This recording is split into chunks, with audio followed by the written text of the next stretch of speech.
Dios les bendiga en esta noche, hermanos. Qué bueno que podemos comunicarnos a través de este medio. Y pues esperemos que el Señor nos permita en esta noche escuchar y aprender su palabra para que nuestros caminos puedan ser agradables delante de Él. Agradecemos a Dios por todo lo que está sucediendo en nuestra vida y por el día de hoy principalmente, que nos ha dado una nueva vida, una nueva oportunidad para que nosotros le demostremos lo mucho que lo amamos y cuánto estamos dispuestos cada uno de nosotros para poder exaltar y glorificar su nombre y seguir orando y pidiéndole al Señor por sus misericordias. Y en esta noche yo quiero enseñarle un poquito sobre un tema que hemos titulado Las 7 esposas de David. Este tema es muy importante porque en la Biblia la iglesia es símbolo, es tipo o figura de la iglesia de Jesucristo. Le hemos enseñado que cada vez que usted vea la vida, las características o el carácter o el caminar de una mujer en la Biblia, de ahí usted puede aprender cuáles pueden ser las características buenas de una iglesia que ama y que adora y sirve a Jesucristo. O también podemos aprender las características malas o negativas de una mujer que no ama al Señor, que no obedece su palabra y que sus caminos viven en desorden. Por eso en esta noche yo quiero iniciar con una oración donde cada uno de nosotros podamos aprender y podamos escudriñar la escritura de tal manera que podamos recibir instrucción para que la podamos poner por obra. Y vamos a orar al Señor. Padre, te doy gracias en esta noche por el amor y la misericordia que has derramado, Señor, a través de tu Hijo Jesucristo, a través de tu palabra y de tu Espíritu Santo a nuestra vida. En esta noche cada uno de nosotros estamos dispuestos para aprender, Señor. Tu palabra es esa enseñanza que recibe nuestra vida para poder ser perfeccionada, para poder mirar, Señor, si nuestros caminos son rectos o torcidos y enderezarlos para poder agradarte, Señor, en todas las cosas. Te pedimos que tomes el control de cada uno de nosotros, Señor, y sometemos todo espíritu de estupor, Señor, declarando que no tiene autoridad ni derecho legal en nuestras vidas, Señor, todo espíritu de letargo espiritual y toda distracción, Señor, la sometemos y ponemos nuestra vida en tus manos, pidiéndote que tú nos ayudes y que tú nos dirijas a la verdad y a la justicia. En el nombre de Jesús, tu Hijo. Amén. Y hoy quiero hablar sobre esto, hermano, sobre la importancia de conocer, ¿verdad?, las características de las 7 esposas de David. Y quiero que veamos la primera diapositiva, donde nos habla cuál era el papel de la mujer judía en el Antiguo Testamento, porque ese papel nosotros debemos tenerlo muy claro como iglesia para que nuestra vida pueda realmente saber cuál es nuestra responsabilidad como iglesia de Jesucristo. Dice que la mujer, como habíamos mencionado, es símbolo de la iglesia de Jesucristo. Y el papel de la mujer judía dice que la primera cosa que le correspondía hacer es que tenía una parte activa en la vida social, en la vida política, en la vida económica y en la vida religiosa. Es decir, no solamente era una ama de casa que se preocupaba por su hogar, por su familia, sino que era una mujer que tenía la característica de destacar en otras muchas áreas y decisiones que se podían tomar a lo largo de la vida o de la familia o del mismo reino. Vemos mujeres, hermano, que tomaron decisiones que hicieron que el pueblo de Israel fuera prosperado y caminara en el temor del Señor. Y dice que la segunda cosa o el segundo papel de la mujer judía, dice que en el hogar ella era la encargada de cultivar la pureza, de no permitir que nada ensuciara la vida de los suyos. Dice que era la encargada de llevar luz, de llevar armonía y de educar a cada uno de sus hijos. Entonces, si tú te das cuenta, la mujer tenía un papel prominente, muy importante, hermano, porque el tiempo que mayormente pasaban sus hijos con ella, era con ella y no con el esposo. Por eso la influencia de ella era una influencia muy grande y si ella lograba realizar su tarea, entonces tenía la certeza de que su familia, sus hijos, sus generaciones, hermano, pudieran caminar en la verdad y en el temor del Señor. Y una tercera responsabilidad que la mujer tenía es que era responsable de transmitir los valores de generación en generación.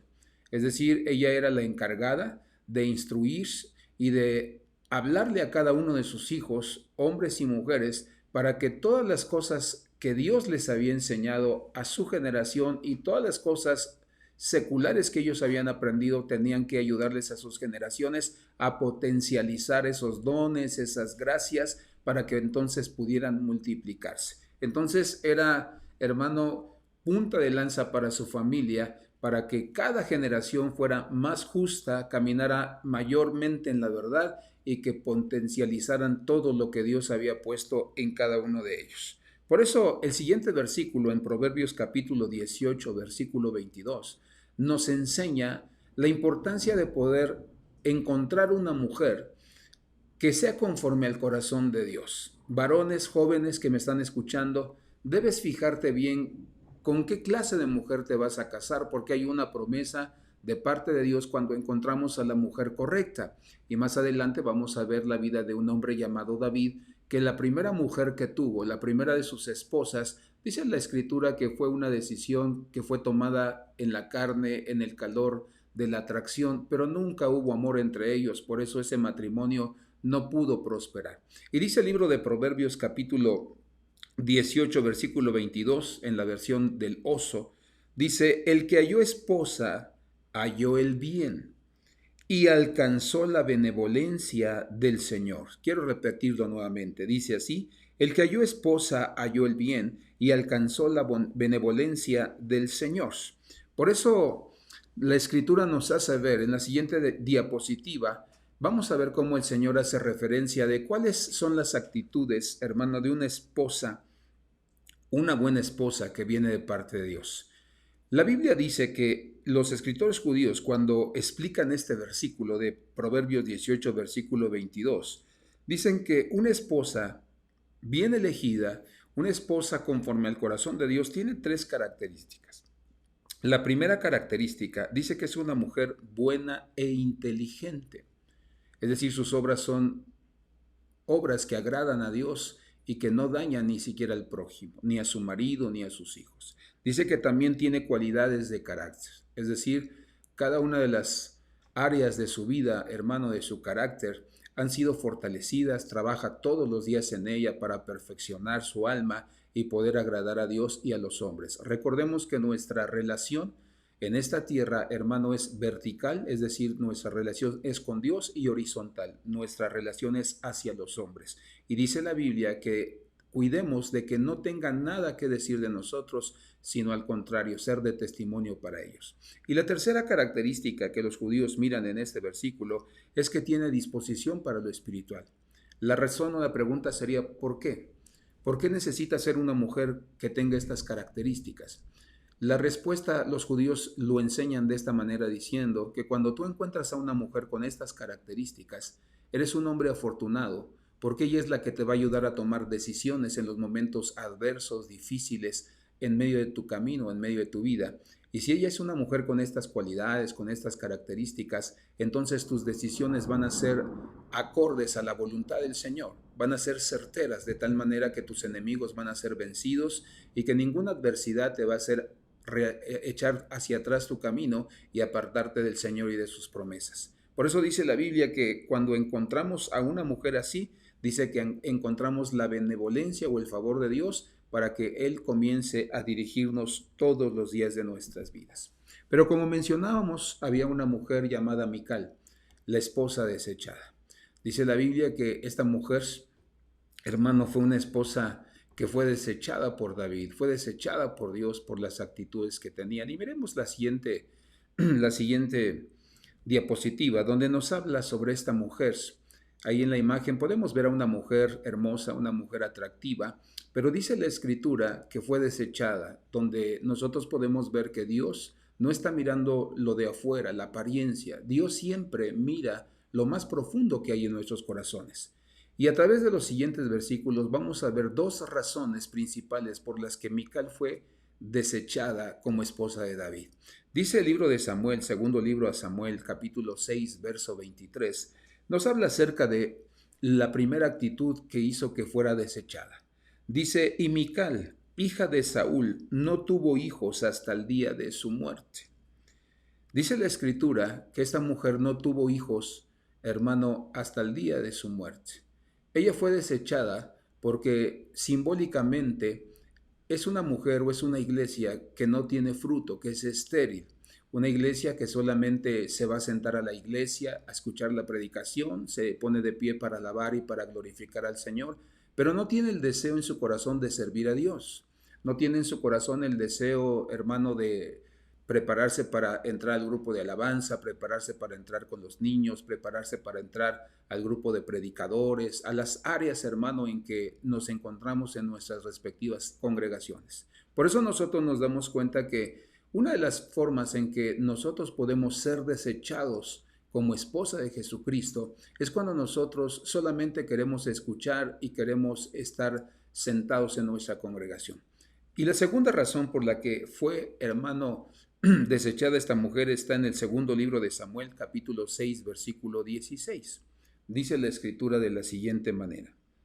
Sucedió que cuando el arca del Señor entraba a la ciudad de David, Mical, hija de Saúl, miró desde la ventana y vio al rey David saltando y danzando delante del Señor y lo menospreció en su corazón.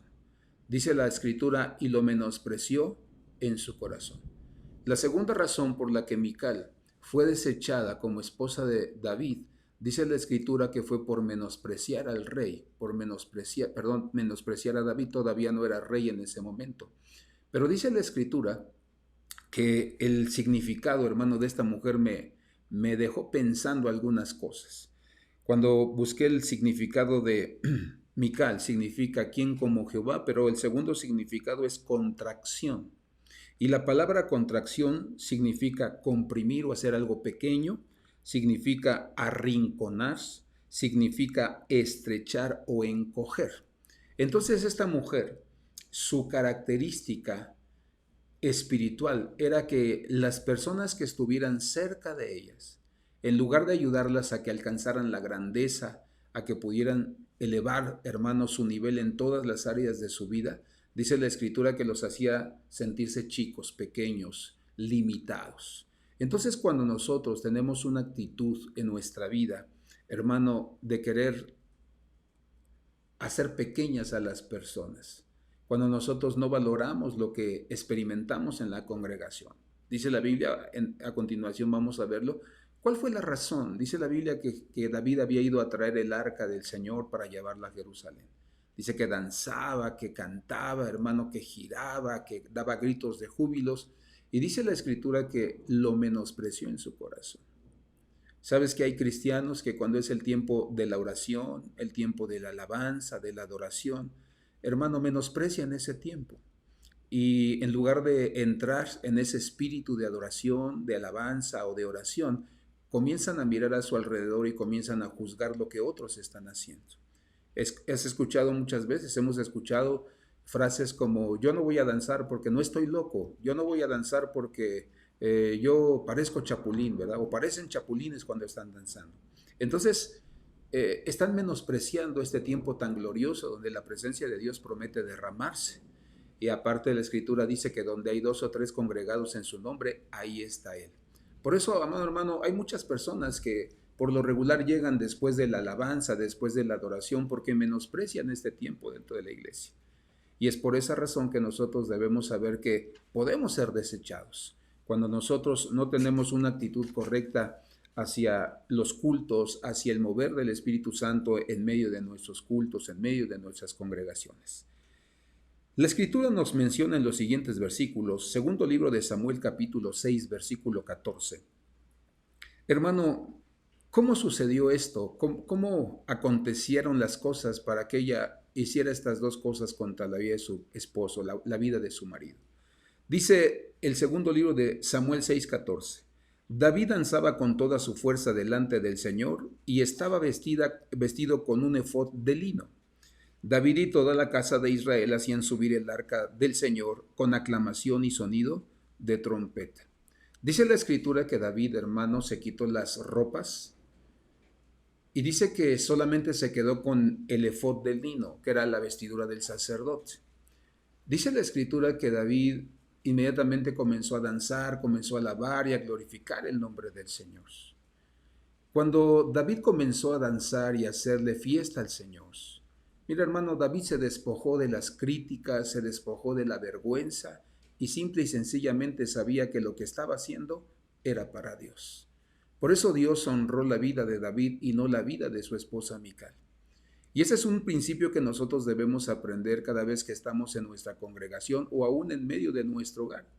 Nosotros cuando decidimos ese tiempo, ese momento o ese lugar para adorar, para exaltar el nombre del Señor, hermano, despojémonos de toda crítica, de toda vergüenza, de toda pena.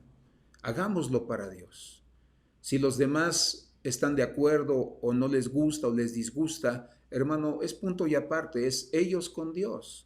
Pero nosotros no tenemos que estar mirando alrededor quién nos está viendo, qué están diciendo de nosotros, qué opinión tienen de lo que nosotros estamos haciendo, porque lo que nosotros hacemos lo entendemos y como lo entendemos es, hermano, para darle gloria, gratitud, honra a nuestro Señor. Después dice el segundo libro de Samuel, capítulo 6, verso 20 al versículo 23 de la siguiente manera. Dice, pero al regresar David para bendecir su casa, Mical, hija de Saúl, salió al encuentro de David y le dijo, ¿cómo se ha distinguido hoy el rey de Israel? Se descubrió hoy ante los ojos de las criadas de sus siervos, como se descubrirá sin decoro un insensato. Verso 21. Y David dijo a Mical, eso fue delante del Señor que me escogió en preferencia a tu padre y a toda la casa para constituirme por príncipe sobre el pueblo del Señor, sobre Israel. Por lo tanto celebraré delante del Señor. Verso 22. Y aún seré menos estimado que esto, y seré humillado ante mis propios ojos, pero con las criadas de quienes has hablado, ante ellas seré honrado. Verso 23. Y Mical, hija de Saúl, no tuvo hijos hasta el día de su muerte. Dice la Escritura que a Mical no le pareció que David le hiciera fiesta al Señor. Lo juzgó, lo criticó, lo señaló, quería hacerlo sentir mal. Y déjame decirte que en cierta forma lo logró, porque la respuesta que David le da a Mical, podemos percibir que le estaba diciendo que su padre había sido desechado por no ser un buen hombre y no tener un corazón dispuesto para Dios y que iba a ser quitado del reino y que se lo iban a entregar a él. Desde aquí nosotros podemos darnos cuenta que su relación matrimonial andaba muy mal, hermano. Por eso nosotros debemos tener mucho cuidado de las actitudes y de lo que decimos con nuestras palabras, porque la Escritura nos enseña en el libro de Mateo que de la abundancia del corazón habla también nuestra boca. Entonces, esta mujer lo único que nos estaba dejando ver es que era una mujer insensata, una mujer lejana del Señor, no tenía una relación con Dios, una mujer que no entendía las cosas espirituales. Por lo tanto, en lugar de ayudarle a su marido a alcanzar la grandeza y todas las promesas que Dios le había hecho, estaba tratando de hacerlo menguar y de que él no alcanzara el propósito que Dios tenía preparado para su vida. Por eso la vida de la iglesia tiene que entender y tiene que conocer cuál es su papel, cuál es su responsabilidad, su rol, para que podamos realmente cumplir con la tarea de ser la esposa de Jesucristo y hacer todo lo que Él nos ha pedido. Por eso es importante que nosotros veamos un poco la cultura, la sociedad y el pensamiento de los judíos en el Antiguo Testamento para que nosotros podamos entender que eso mismo es lo que nosotros tenemos que hacer y ser muy cuidadosos en todas las cosas. Y ahora sí quiero entrar al tema sobre las 7 esposas de David. Es un tema, hermano, que nos va a enseñar, no sé si nos vaya a dar tiempo de alcanzar a ver a las 7 esposas, pero las esposas que podamos ver, vamos a preparar nuestro corazón para poder aprender. Y el primer libro de Crónicas, capítulo 3, versículo 1 al versículo 5, nos habla de las 7 esposas que tuvo David. Estos fueron los hijos de David que le nacieron en Hebrón, el primogénito Abnón de Ahinoam, jezreelita. Esta fue su primera esposa, Ahinoam. Dice después el segundo, Daniel, de Abigail carmelita. Dice que era de un pueblo llamado Carmel. Se llamó la segunda esposa Abigail. La tercera, dice el tercero, Absalón, hijo de Maaca, hija de Talmair, rey de Jesús. Y dice que la tercera se llamaba Maaca. Dice el cuarto, Adonías, hijo de Agid. La cuarta esposa se llamó Agit. Dice el quinto, Cefatías de Abital. La siguiente esposa se llamaba Abital. El sexto, Itream de Egla, su mujer. fue la sexta esposa. Dice, 6 hijos le nacieron en Hebrón, allí reinó 7 años y 6 meses, y en Jerusalén reinó 33 años. Verso 5.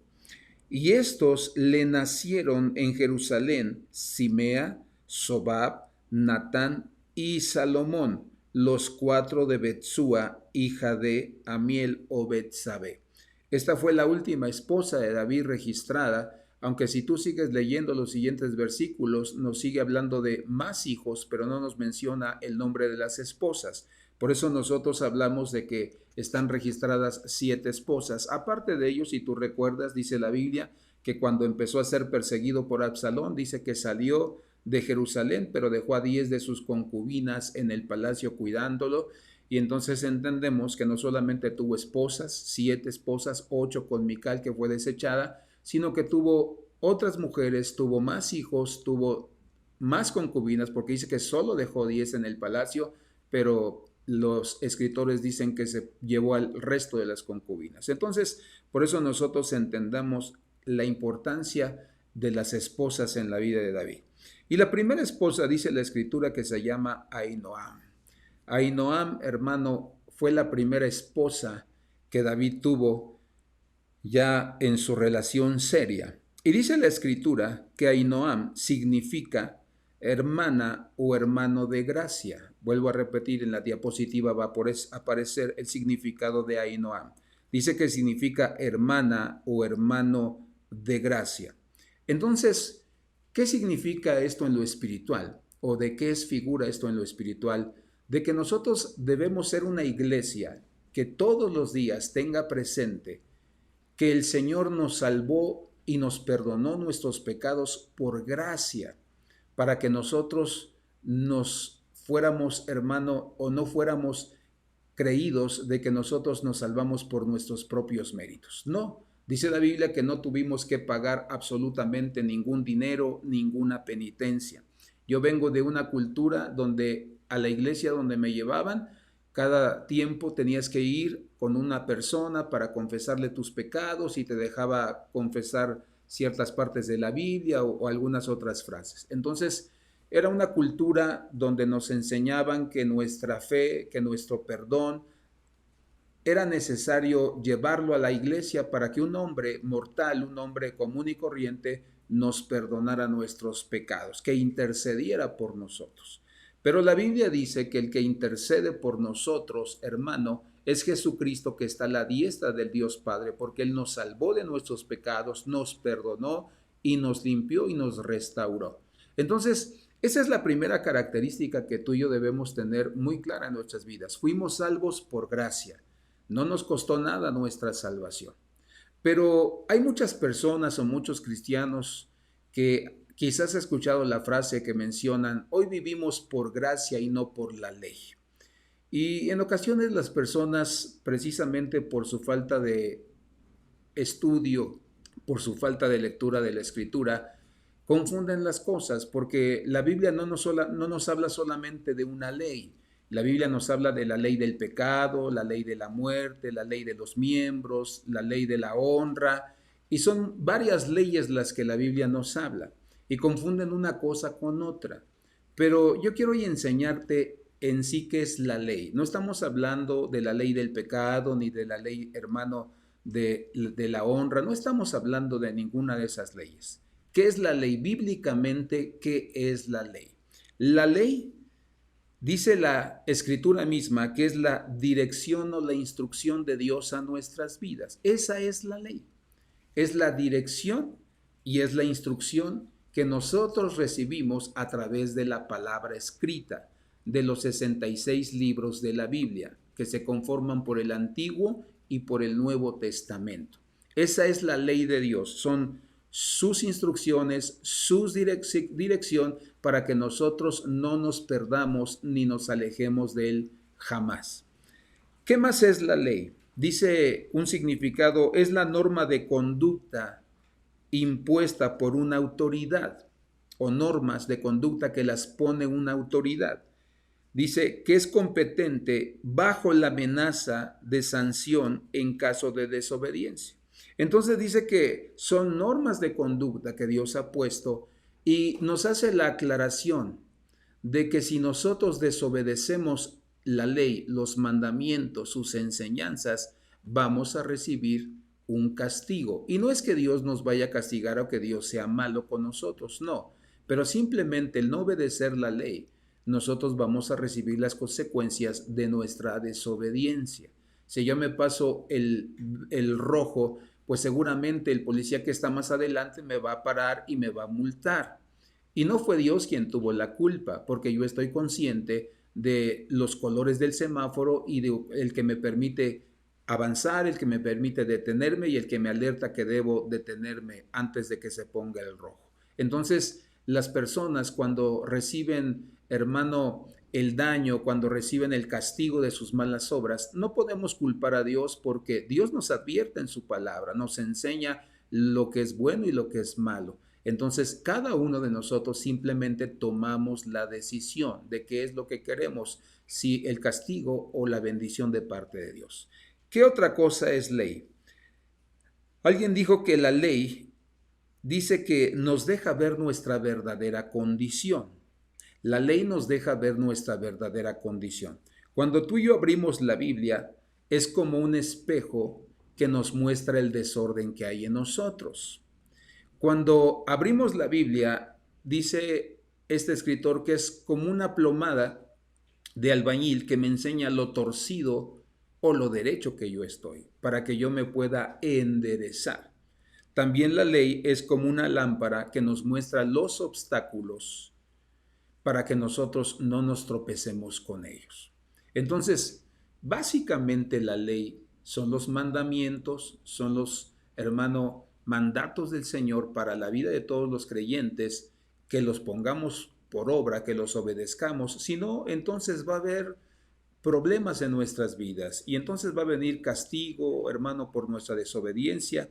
Pero la ley a nosotros nos va a ayudar a quitar el desorden, a enderezar nuestros caminos y nos va a ayudar a no tropezar con los obstáculos. Por eso dice la Biblia, el avisado ve el mal y se esconde, mas el simple pasa y recibe el daño, en el libro de Proverbios. Entonces nos enseña que si tú abres la escritura y la lees, entonces tú vas a ser un avisado que vas a evitar tropezar en tu vida y recibir descalabros a lo largo de tu camino. Pero ahora veamos el contraste. Esto es la ley, las ordenanzas, los estatutos, lo que Dios quiere que nosotros hagamos. Pero hay una palabra que ha entrado dentro del cristianismo que se llama el legalismo. Eso es algo muy diferente. ¿Qué es el legalismo? El significado del legalismo es el siguiente. Es una actitud carnal. La persona se exalta a sí misma y no le da la gloria a Dios. ¿Recuerdas a los fariseos? Ellos eran legalistas. ¿Qué significa esto? Te voy a poner un ejemplo muy claro. En el libro de Mateo capítulo 6, la Biblia dice que había un hombre fariseo y un hombre publicano, un hombre del mundo. Y dice la escritura que el fariseo llegó, le oraba a Dios en voz alta para que los hombres lo escucharan y lo vieran y decían, Señor, gracias porque no soy como este pecador que está junto a mí. Gracias porque yo doy los diezmos de todo lo que gano, Señor. Y dice la escritura que el pecador que estaba a su lado, lo único que decía, Señor, sé propicio para mí, perdóname, reconozco que soy pecador. Entonces, eso es una persona legalista, alguien que se siente mejor que los demás, que se siente muy santo, que se siente muy sabio y que señala los errores o los defectos de las demás personas, pero no se mira que lo que carga realmente dentro de su corazón es una soberbia que ni él se puede aguantar. Por eso nos damos cuenta de la importancia de no caer en el legalismo. ¿Qué más hace el legalismo? Dice que hace cosas para ganarse el favor de Dios. Y la Biblia por eso nos enseña que nosotros vivimos por gracia. No tenemos que hacer absolutamente nada para ganarnos el favor, la misericordia, la ayuda, el auxilio del Señor, más que obedecer sus mandamientos y caminar, hermano, en medio de nuestra vida con temor y con temblor. ¿Y qué más es el legalismo? Dice que es una persona dura, inflexible, una persona que carece de gozo. Entonces, las personas que son legalistas, dice que no perdonan los errores, las deficiencias o debilidades de ninguna persona. Muchas veces nosotros nos damos cuenta cómo solamente se la pasan viendo los errores de los demás. Nosotros debemos tener cuidado. Fuimos perdonados por gracia. Dios nos señaló, como dicen en mi pueblo, no nos chantó todo lo malo que hicimos o todo lo que nos dio. No, no nos chantó todo lo que nos hizo por nosotros, sino que mostró su misericordia. Hermano, y aunque nosotros le decíamos, Señor, perdóname, yo fui pecador, yo hice esto, yo hice aquello, Dios en su corazón casi seguramente decía, yo sé lo que tú has hecho. Es más, antes de que lo hicieras, yo sabía lo que tú querías hacer. Pero sin en cambio hoy estás arrepentido, yo te perdono, olvida el pasado. Entonces por eso nosotros podemos darnos cuenta que nosotros no debemos abandonar la gracia para caer en el legalismo. Y la última cosa que el legalismo muestra es que distorsiona la verdad, esclaviza a las personas, son gente hipócrita, mentirosos, engañan a los demás. Y es aquí donde nosotros debemos tener mucho cuidado, porque hay gente que quiere ser legalista y quiere juzgar a otros, esclavizarlos, como dice la Escritura, ponerles cargas que ellos no pueden llevar. Te voy a dar un ejemplo muy sencillo y muy claro. Imagínate que mi automóvil no sirve y yo voy con alguno de ustedes y le digo, hermano Francisco, présteme su carro, por favor, lo necesito para mañana. Y mis hermanos, es que yo tengo que llevar a mis hijos a la escuela temprano, tengo que llevar a mi esposa al doctor. Y un fariseo, un legalista le diría esto, hermano, ¿le está negando un favor a Dios? ¿Se está oponiendo a hacerle un favor a Dios? Déjeme decirle que si usted no me hace el favor, Dios va a traer juicio y condenación sobre su vida y le va a ir mal, hermano. Si tiene un negocio, le va a decir, su negocio no va a prosperar si usted no me presta su carro. Entonces, lo único que persigue una persona así es hacer sentir mal a su hermano para poder obtener lo que esa persona quiere, sus caprichos, lo que a ellos les gusta. Por eso es importante que nosotros sepamos que debemos ser librados de los fariseos, ser librados de la gente legalista. Por eso yo te he enseñado a ti, si algún predicador o aún yo mismo llego a tu casa y te digo, el Señor me dijo que usted tiene 5 casas y que usted me tiene que dar una, hermano, para el Señor, es para el Señor, para la gloria de Dios. Y entonces yo te he enseñado que tú tienes que decirme o decirle a la persona que llegue contigo, hermano, a mí Dios todavía no me ha dicho nada, entonces no creo que sea esa voz de parte del Señor. Los legalistas siempre van a querernos hacer sentir mal para obtener lo que ellos quieren de nosotros. Por eso, amado hermano, ¿cómo responder al legalismo? Simple y sencillo. No quieras agradar a las personas. Agrada a Dios, como dice la Escritura, como has leído la Escritura. Eso que te pide Dios que hagas, hazlo y tú vas a agradarle a Dios. No le agrades a las personas porque jamás vas a poder agradar a las personas porque la mayoría tienen altas expectativas que muchas veces no vamos a poder alcanzarlas. Sé tú, sé como tú eres, sé natural. Esta es la primera característica de la esposa número 1 de David, que caminaban en la gracia y que eran personas que obedecían los mandamientos, que escudriñaban la Escritura y entonces sus vidas eran perfeccionadas y lo torcido y el desorden y la oscuridad se apartaban de sus vidas. De hecho, la palabra tinieblas significa ignorancia. Y la Biblia dice que por falta de conocimiento, en el libro de Oseas capítulo 4, pereció el pueblo del Señor. Entonces, cuando hay tinieblas, no es que estemos en pecado, sino que hay ignorancia de la palabra, ignorancia de las escrituras. Eso es uno de los significados de la palabra tinieblas. Por eso nosotros cuando no sabemos lo que dice la escritura, estamos en tinieblas, en ignorancia, pero eso tiene remedio. Siéntate, abre tu Biblia, pídele al Espíritu Santo que te dé entendimiento. Si tienes alguna duda, ven a verme, háblame por teléfono, lo que se te haga más cómodo, pero saca tus dudas adelante para que entonces tú seas perfeccionado. Eso es lo que nosotros debemos anhelar como iglesia, vivir bajo la gracia del Señor y que nadie nos juzgue, que nadie nos condene, pero que tus obras estén basadas en lo que la Escritura nos enseña y nos manda. La segunda esposa de David es una mujer llamada Abigail. Esta mujer, si tú recuerdas, fue la que libró a la vida de su esposo, que era un hombre malo, un hombre perverso. Pero dice la Biblia que después que murió, David la tomó como esposa. Y el nombre de Abigail tiene el siguiente significado. En la siguiente diapositiva aparecerá. Dice que Abigail significa padre de regocijo o padre de gozo, padre de regocijo y padre de gozo. Y la Escritura nos enseña que hay diferentes tipos de gozo. Dice que el que viene de parte de Dios, dice que permanece para siempre. Cuando un gozo viene de parte de Dios, permanece para siempre, aun cuando estamos en momentos difíciles. Y cuando hay un gozo que no permanece, lo más seguro es que no procede de Dios. Pero también la Biblia nos dice en el libro de Génesis que el gozo tiene enemigos. Si tú recuerdas, en el libro de Génesis capítulo 21:9 nos habla de un hombre llamado Isaac, el hijo de Abraham. Cuando él era pequeño, empezaron a quererle robar el gozo. Si tú recuerdas, el significado de Isaac es risa. Entonces la Biblia nos da un principio, hermano, muy importante, muy interesante aquí. El termómetro para saber que tienes el gozo de Dios es la risa. Esas personas, esos cristianos que ríen, ellos tienen el gozo del Señor.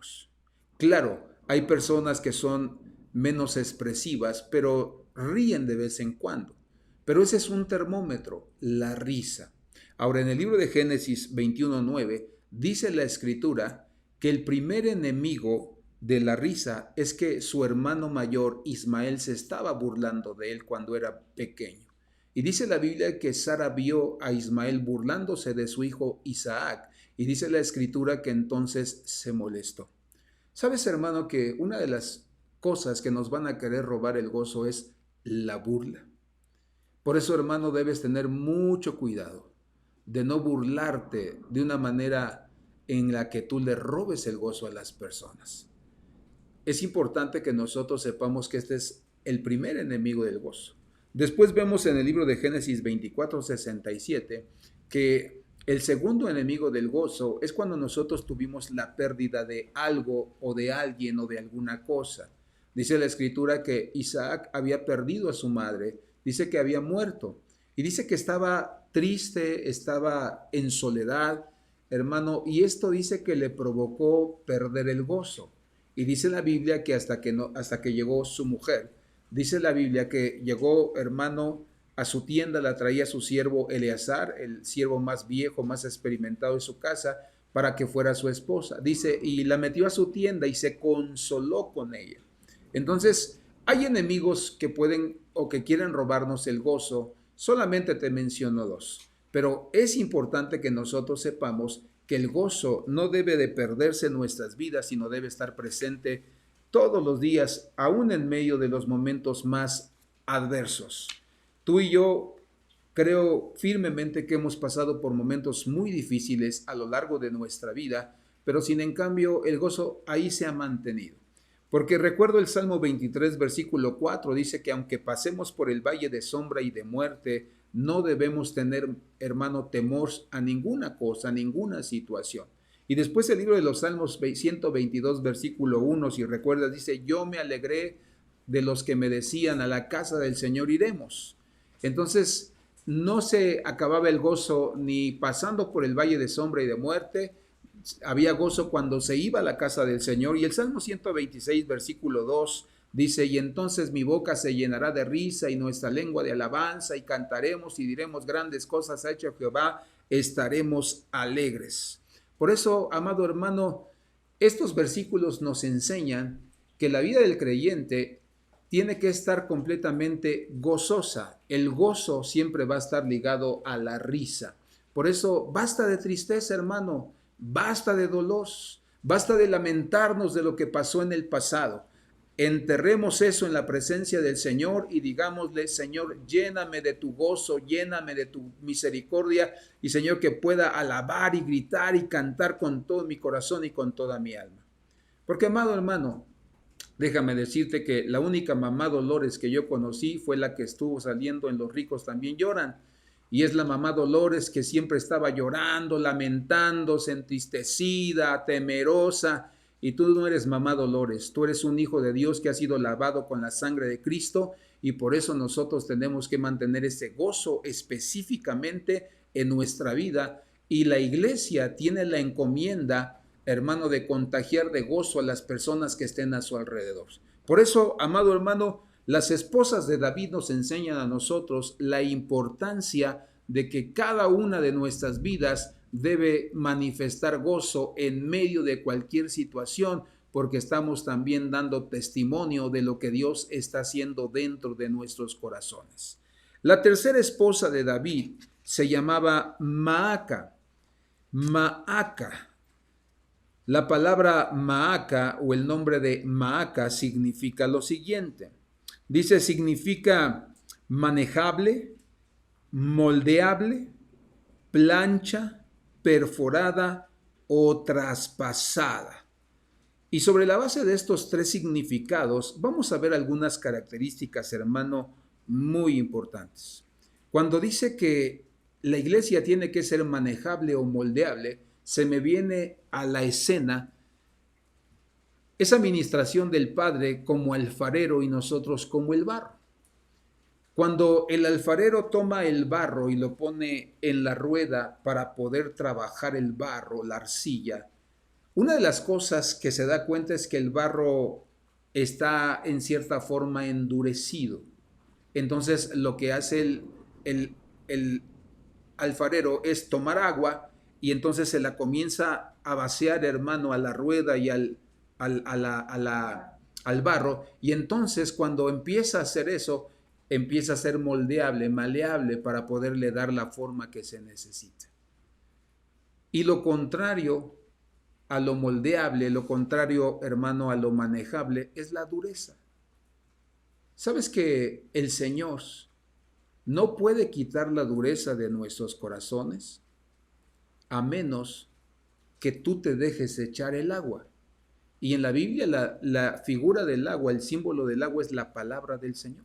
Entonces, cuando un alfarero toma el barro y lo va a trabajar, le comienza a echar agua, hasta que está completamente moldeable, la ablanda de tal manera que entonces puede hacer vasijas hermosas, costosas y que todos pueden admirar.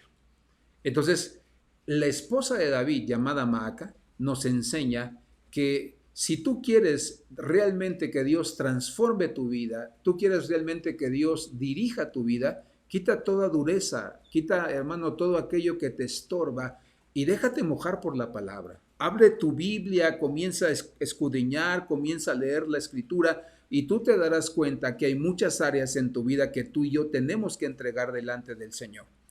Esa es la primera cosa que nos enseña el nombre de Maaca.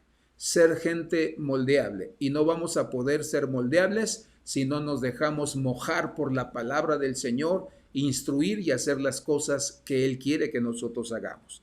Después nos habla acerca de plancha, es el segundo significado, plancha. Y esta palabra la asociamos con lo que dice Efesios capítulo 2, versículo 7, que el Señor va a venir por una iglesia sin mancha y sin arruga.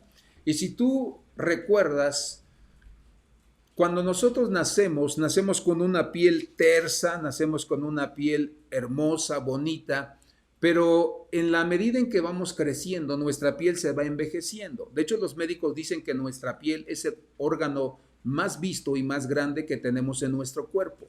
Se van, hermano, descompensando el colágeno y otras sustancias que tenemos en la piel, que ya no nos hidratamos como cuando éramos jóvenes. Entonces la piel se empieza a arrugar, y arrugar. Y cuando nosotros hablamos acerca de la vejez o de las arrugas del tiempo, estamos hablando de costumbres y de tradiciones. Entonces, cuando la Biblia nos habla de plancha, nos habla acerca de que muchas veces nuestro espíritu, nuestra alma está arrugada, está envejecida, porque nosotros solamente vivimos una vida de tradiciones y una vida de costumbres. Cuando la Biblia dice que nosotros todos los días tenemos que ser renovados en nuestro hombre interior, donde nosotros no tenemos que seguir las tradiciones y costumbres de nuestros padres o de nuestros hermanos, abuelos, bisabuelos o tatarabuelos. No, lo que el Señor quiere es que todos los días quites toda costumbre, quites toda tradición de tu vida y que tú obres y que tú sirvas a Dios conforme Él te guíe, conforme Él te dirija. Por eso, hermano, hay muchos cristianos que se congregan por tradición. Hay muchos cristianos que hacen las cosas por costumbre, pero no se dan el tiempo para estar en la presencia de Dios y escuchar y poner atención a lo que el Espíritu Santo quiere que nosotros hagamos en esta vida. Hay una tía que tengo que está casi alcanzando los 76 años y platicaba por teléfono en estos días con ella y me decía o me contaba un poco temerosa que ya su piel empezaba a marcarse las venas y ella tenía miedo de que se le fueran a reventar. Y dice que esto la llevó a ir al médico y el médico le dijo, no se espante señora, lo que pasa es que en la medida en que usted va envejeciendo, la piel de nosotros se empieza a adelgazar, se empieza a hacer más delgadita y entonces por eso se marcan las venas, pero no hay ningún riesgo, ningún peligro. Y déjame decirte que cuando uno vive bajo las costumbres, hermano, bajo las tradiciones, uno siempre tiene temores, porque nuestros padres nos empezaron a enseñar la cultura del temor. Y tenemos temor a emprender cosas, tenemos temor a tomar ciertas decisiones, tenemos temor a movernos, hermano, en alguna forma o área de nuestras vidas, cuando en realidad lo que nos va a ayudar a ser certeros en nuestras decisiones es escuchar al Espíritu Santo, sus instrucciones y su guianza. Muchas veces nos malacostumbramos porque hay hombres o mujeres de Dios con los que siempre hemos tenido relación y nos han dirigido y nos han aconsejado y nos guían hacia tomar decisiones correctas. Pero yo siempre he pensado una cosa, esas personas son muy importantes y muy valiosas en nuestra vida, son como una lámpara para nosotros. Pero llegará el momento en que ellos tengan que partir a la presencia del Señor, ya sea por la edad de la vejez o porque sufrieron un accidente. Y entonces el problema vendría a ser que si nosotros no supimos escuchar la voz del Espíritu Santo, nos quedamos a ciegas, nos quedamos sordos, porque se murieron las personas que nos dirigían o que nos guiaban. Es bueno tener maestros, es bueno tener mentores, valorarlos, apreciarlos, pero es mejor el tener nuestro oído dispuesto para escuchar y obedecer la voz del Espíritu Santo. Esta mujer era una mujer que empezó a quitar las arrugas, las tradiciones, las costumbres y empezó a escuchar al Espíritu Santo y su vida se iba renovando y renovando. Por eso Pablo, siendo ya un anciano, él decía de sí mismo, mi cuerpo, mi carne se envejece todos los días, pero este hombre interior que hay dentro de mí se va renovando todos los días de tal manera que se fortalece como si fuera un jovencito. Por eso nosotros nos damos cuenta de la importancia de quitar las arrugas de las costumbres y la tradición. Y después dice que también significa perforada, dice hermano, o traspasada. Y es aquí donde nosotros nos damos cuenta que el Señor nunca engañó a la iglesia. Dice la Escritura que les dijo que nosotros íbamos a ser perseguidos. Dice que muchos de nosotros íbamos a ser llevados ante las autoridades y que nos iban a matar o nos iban a asesinar. Nosotros debemos ser una iglesia que debe tener en cuenta o debe tener muy claro que nosotros, hermano, en algún momento vamos a sufrir persecución, en algún momento vamos a recibir heridas, pero dice la Escritura que el Señor Jesucristo nos ha puesto el ejemplo para poder, hermano, aún vivir una vida de sacrificio, una vida de ser traspasados. Entonces, debemos tener muy claro que el camino en el Señor no es un lecho de rosas, no se nos prometió eso, pero lo que sí se nos prometió es que Él estaría todos los días con nosotros hasta el fin del mundo y que todo lo que hagamos en el nombre del Señor prosperaría. Por eso, la mujer de David llamada Maaca nos enseña a dejarnos trabajar en las manos del Señor, a dejarnos moldear, que Él nos haga como Él quiere. No quieras copiarle a otros, no quieras, hermano, ser la copia de ninguna persona. Sé tú. Vamos a quitar todas las arrugas que haya en nuestra vestidura y vamos a dejar que nuestro espíritu pueda realmente disponerse para que el Señor haga su obra. Y quiero solamente que veamos la última esposa de David. Se llamaba Agit. Agit. Dice la escritura que el nombre de esta mujer significaba festividad a Jehová, celebración con saltos a Jehová, una festividad en grupo, no aislada. Dice la escritura, hermano, que esta mujer tenía la característica de que era una mujer gozosa, que se regocijaba, que cantaba, que gritaba, hermano, todos escuchaban lo que ella hacía. Ahora, esto es lo que nos enseña la escritura a cada uno de nosotros, que nosotros podamos aprender a ser una iglesia que alabe, que glorifique y que exalte al Señor de una manera, hermano, como nadie lo hace. Si tú recuerdas el libro de Apocalipsis capítulo 19, versículos 5 al 6, dice la escritura, hermano, que nos da una escena de la alabanza del cielo, de cómo se alaba al Señor. Dice la escritura desde el versículo 1 que se oyó una voz como estruendo de muchas aguas, dice, como si fueran relámpagos, rayos, hermano. Los escritores bíblicos dicen que la voz que se oyó o quien habló en ese momento fue la voz de un querubín. Entonces imagínate o imaginémonos si un querubín tiene esa potencia en su voz, ¿cómo será la voz de nuestro poderoso, glorioso Señor? Hermano, dice que gritaba, aleluya, vamos a alabar al Señor. Y dice la escritura que había 24 ancianos alrededor del trono del Señor, que también, hermano, alababan, glorificaban y gritaban, hermano, gloria al Señor.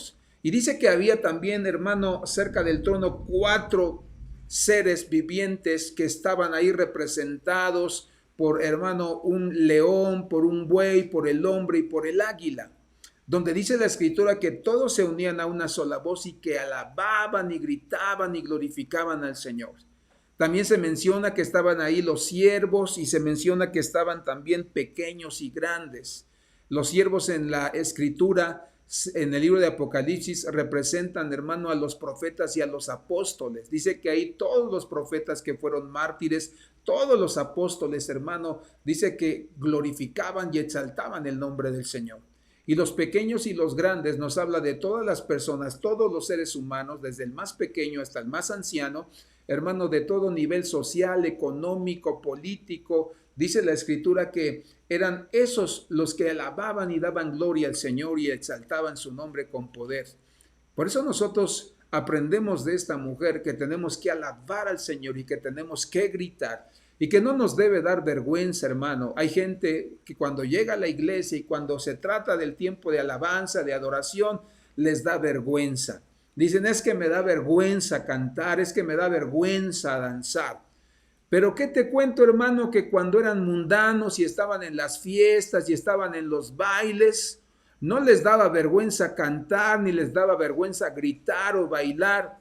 Y lo que hacíamos todos, porque yo me incluyo, yo era muy fiestero, lo que hacíamos era el mero ridículo, hermano. Y es ahí donde por eso nosotros debemos cambiar nuestra mentalidad y decir, Señor, yo te voy a alabar y te voy a glorificar con todo mi corazón y con toda mi alma.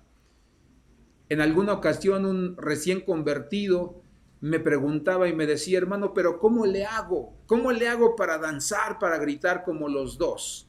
Como los demás? Y yo le decía, simple y sencillamente, hermano, haz lo que los demás hacen y empieza a adorarle, y entonces tu espíritu va a empezar a entrar a la presencia de Dios y vas a empezar a danzar y a glorificarle al Señor. Si quieres hincarte, si quieres tirarte de panza, si quieres gritar lo más fuerte que tú quieras, aquí no hay ninguna restricción. Lo que tú sientas hacer para el Señor, hazlo con todo tu corazón y con tu entendimiento. Y si tú recuerdas, la Biblia dice que cuando David, hermano, empezó a formar al equipo de alabanza para el tabernáculo, llamado el tabernáculo de David, donde estaba el arca del Señor, dice la escritura que convocó a 3 hombres con características muy definidas. El primer nombre dice que se llamaba Asaf. Y el nombre de Asaf dice que es el que grita fuerte, que no le da vergüenza cantar, testificar delante de la congregación, y dice que tenía poder de convocación para que la congregación siguiera en el gozo, en el ánimo, en la soltura, en la libertad que ese hombre tenía para alabar al Señor. Era el director de alabanza principal. Después dice que había otro llamado Emán, y después dice que había uno llamado Jedutún. Y el nombre de Jedutún es, hermano, uno de los nombres que resaltan esta actitud que debemos tener de alabar al Señor. El nombre de Jedutún significa load, dar gracias y alabanza. Y la palabra load, en su esencia, hermano, significa alguien que grita, que da gritos de alabanza y de gratitud al Señor por las bondades recibidas. Entonces la iglesia de Jesucristo tiene que ser una iglesia que le alabe sin temor, que le alabe sin vergüenza, que entienda lo que está haciendo cuando llega a la presencia del Señor. Porque dice la Escritura que los 4 seres vivientes le cantaban al Señor y, hermano, le daban gloria, dice en voz alta, con todos los demás seres que estaban ahí.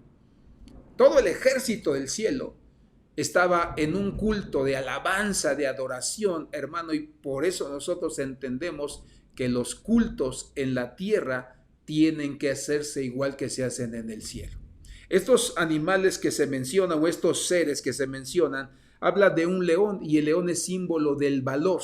Habla acerca de un buey, símbolo de la fuerza del hombre, símbolo de sabiduría, y del águila, símbolo, hermano, de la rapidez, de la prontitud.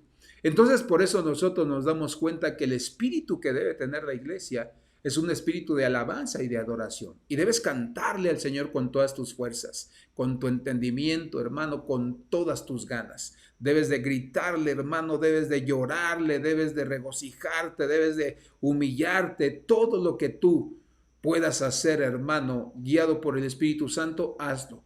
Y no tengas miedo que las demás personas te juzguen o te critiquen, porque, hermano, no vale la pena agradar a los hombres, sino a nuestro Señor.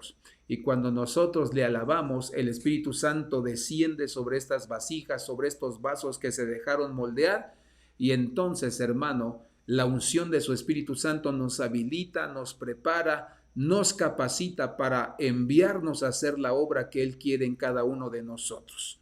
Por eso, mi amado hermano, seamos personas que no dejemos que nadie nos señale, que nadie nos toque, hermano, ni el ritmo, ni el paso para que nosotros podamos hacer la obra de Dios o para que nosotros podamos gozarnos en la presencia del Señor.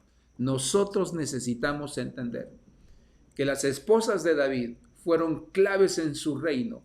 Por eso el reino prosperó, porque las mujeres que él escogió eran mujeres que le ayudaban, eran mujeres que lo sostenían, eran mujeres que se regocijaban en el Señor y le motivaban en los tiempos de, hermano, lucha, en los tiempos de guerra, en los tiempos de enfermedad, en los tiempos adversos. Por eso nosotros debemos entender la importancia de poder glorificar al Señor. Uno de los significados, hermano, que nosotros podemos ver en la vida de David, le decían a David el caballo, porque dicen los escritores que David casi no dormía. Eran muy pocas las horas que dormían. Y cuando el caballo, vemos la historia de su tiempo de sueño, el caballo duerme aproximadamente entre 2 o 3 horas diarias y lo hace parado, nunca se echa.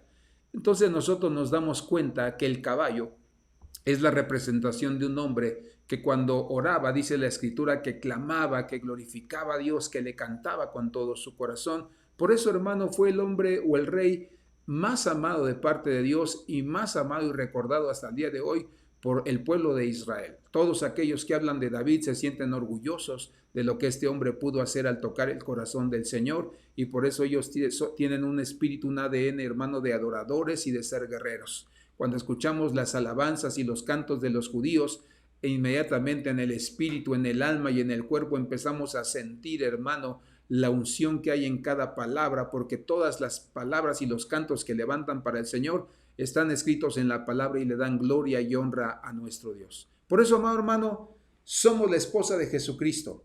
Pero la esposa de Jesucristo no puede ser una esposa, hermano, apagada, una esposa conformista, una esposa ciega, sorda y muda. No, las mujeres en el Antiguo Testamento formaban parte importante, hermano, en todos los aspectos y áreas de la sociedad, de la economía, de la política, de la enseñanza. Por eso cada uno de nosotros somos invitados hoy en esta noche a que preparemos nuestra vida, nuestro corazón y le digamos al Señor que estamos dispuestos a ser su esposa y que cuando Él venga por nosotros, nosotros tengamos estas y muchas otras características para que el nombre del Señor sea glorificado y cuando seamos arrebatados, sepamos que hicimos hasta donde nuestro entendimiento y nuestras fuerzas nos permitieron hacer la obra del Señor. Y vamos a hacer una oración y pedirle al Espíritu Santo que se glorifique y que nos permita, hermanos, ser esa esposa que el Señor anda buscando. Padre, te damos gracias en el nombre de Jesús en esta noche por tu palabra que es buena, que es preciosa y que es guía a nuestras vidas. Hoy te pedimos, Señor, que nos permitas alcanzar cada uno de estos niveles, cada una de estas características, Señor, de la esposa que tú andas buscando. Queremos ser como Agit, una esposa que se gozaba, que sabía alabarte, que sabía exaltarte y contagiar al pueblo, Señor, para que también ellos te pudieran glorificar, Señor. Tú nos has dado, Señor, la escena, Dios mío, de lo que es la alabanza en el cielo, de cómo se debe de hacer, y por eso nosotros te pedimos que tú nos ayudes, Señor, a ser libres en nuestra alabanza, en nuestra adoración y te podamos dar la gloria. También queremos pedirte que nos permitas alcanzar, Señor, lo que Maaca hizo, Señor, en el tiempo de David. Queremos ser una esposa manejable, Señor, una esposa moldeable, una esposa, Señor, que se quita las arrugas, Señor, una esposa que, Señor, sabe que va a sufrir persecución, que va a sufrir burlas, pero queremos ser una iglesia, Señor, que cada día nuestra vida sea transformada y que las personas vean, Señor, que tú te formas dentro de nosotros y que se den cuenta, Señor, que ser la esposa de Jesucristo, Señor, es algo glorioso y es la honra más grande que nosotros podemos, Señor, tener en nuestra vida. Te pedimos, Señor, que nos ayudes a llegar al nivel de Abigail, Señor. Dice tu palabra que era una mujer llena, Señor, de gozo, Padre. Permite, Dios, que podamos saber que, Señor, tú estás con nosotros aún en medio de la adversidad, aún en medio del valle de sombra y de muerte, Señor. Tú prometes estar ahí, Señor, y darnos aliento, Señor, darnos vida, darnos la victoria. Ayúdanos, Señor. Cada uno de nosotros pasamos por momentos adversos, pero tú prometes sacarnos del pozo de la desesperación, Señor, para poder ser levantados en tu nombre, Dios. Señor, hoy declaramos que nos ayudes, Señor, a vencer al enemigo llamado burla, al enemigo llamado pérdida, Señor, de cualquier cosa, para que nosotros no nos apartemos y el gozo, Señor, no sea aparte de nuestras vidas. Y te pedimos que nos ayudes a ser como Ahinoam, Señor. Dios mío, que seamos hombres y mujeres que vivamos bajo la gracia de Dios, sabiendo que nos rescataste por gracia y sabiendo, Señor, que ahora nadie nos puede juzgar, nadie nos puede condenar, Señor. Nos libertaste del pecado, Señor, nos libertaste de la condenación, nos libertaste del infierno, Señor. Y ahora cada uno de nosotros, Señor, lo único que queremos es vivir bajo esa gracia, no sentirnos condenados, ni nuestra conciencia nos puede seguir juzgando, pero también ayúdanos a no condenar y a no juzgar a las personas, Señor, que tienen errores y debilidades. No, al contrario, queremos ayudarlos, queremos restaurarlos, Señor, levantarlos para que sus vidas se afirmen y ellos puedan ayudar a otros y ser así más, Señor, y podamos hacer tu obra en medio de este lugar. Te damos gracias y declaramos victoria, declaramos bendición y que en todas las cosas tú nos vas a hacer más que vencedores por medio de Jesucristo, tu Hijo amado.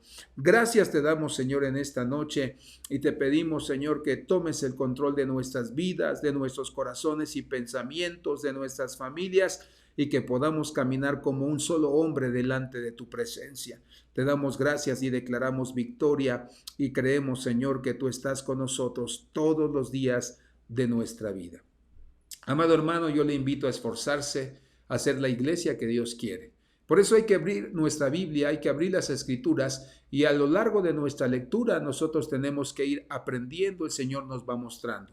Por eso cada vez que lea usted su Biblia, hermano, yo le invito a que tenga su cuaderno a un lado, su pluma, que tenga usted su concordancia si es que la tiene, si no esté en los diccionarios bíblicos que usted tiene, pero yo le invito a que usted pueda empaparse de la palabra para que usted empiece a entender cuál es el propósito de su vida en esta tierra y en su generación.